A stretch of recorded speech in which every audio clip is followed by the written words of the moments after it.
Hello Math 9, this is Mrs. Begg. Our first lesson is going to be on solving one-step equations. When solving, we always want to isolate the variable. This means we want the variable on one side of the equal sign and everything else on the opposite side. In order to do this, we apply opposite operations. Example, solve. Question number 1. So if I give you an equation x plus 4.9 equals negative 5.2, your first step is always to look at the side of your variable. So my variable is on the left-hand side. And then now I have to ask myself, I want this variable to be by itself. So how do I get rid of 4.9? We always do the opposite. If this is plus 4.9, to take it to the other side, I have to take away 4.9.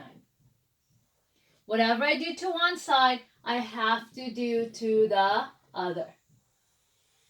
These cancel out, and then x is going to be equal to negative 5.2 minus 4.9, which gives you negative 10.1. So my x is equal to negative 10.1. But you can always do a check. So check.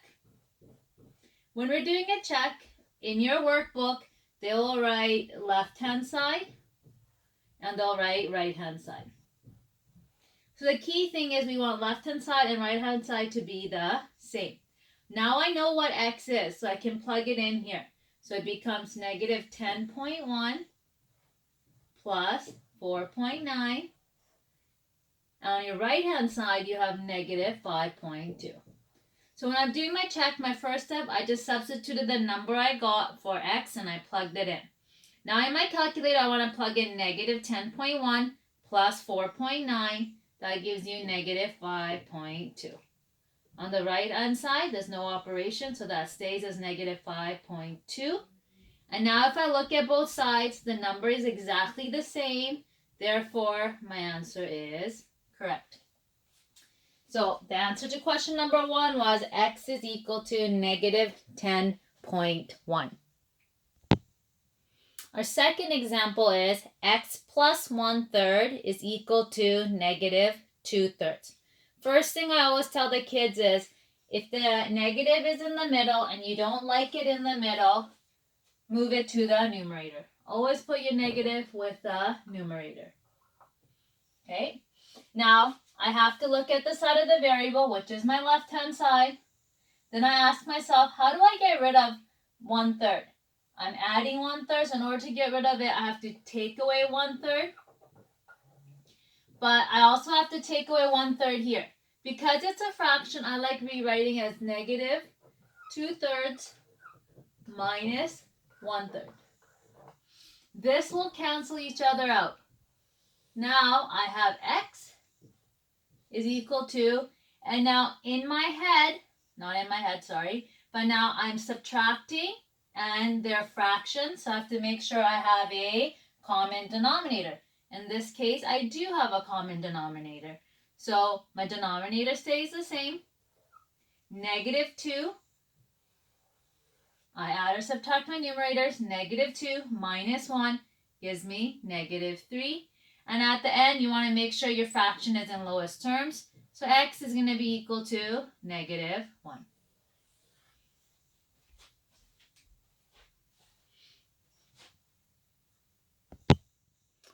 So now, example 3, let's try one that's a little bit harder. So I have x minus 2/3 is equal to negative 4/5.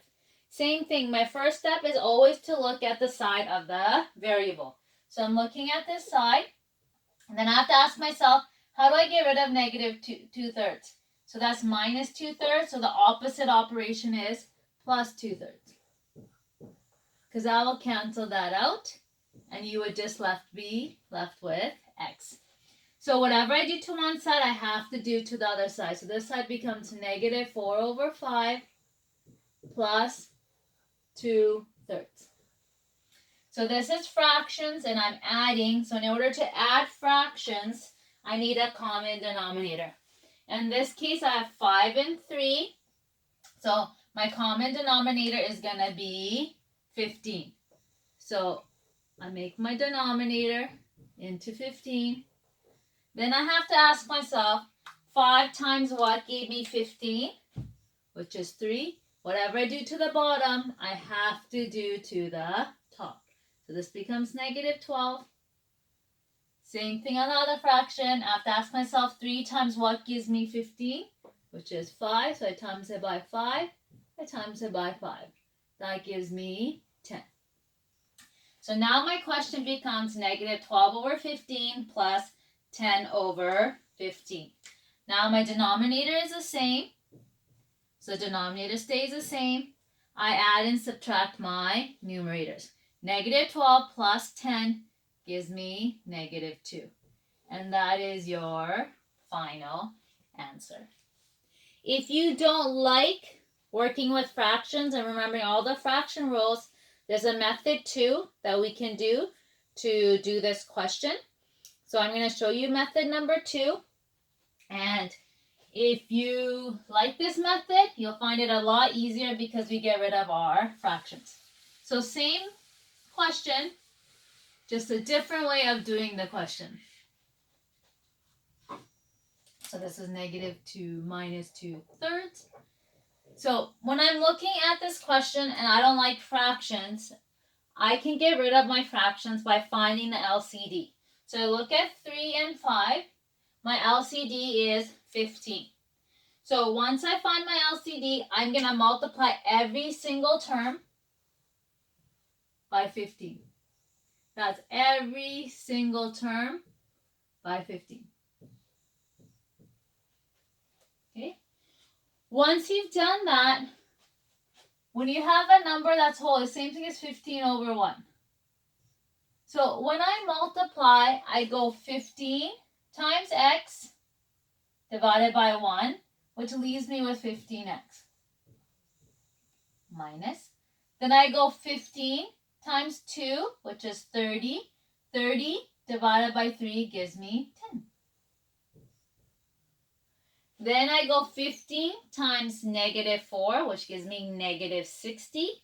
And then negative 60 divided by 5 gives me negative 12. So now what I did is, by multiplying every single term with the LCD, I got rid of my fractions, and I came up with this. So now, in order to solve this, my first step is to add 10. So I add 10. This cancels. I'm left with 15x is equal to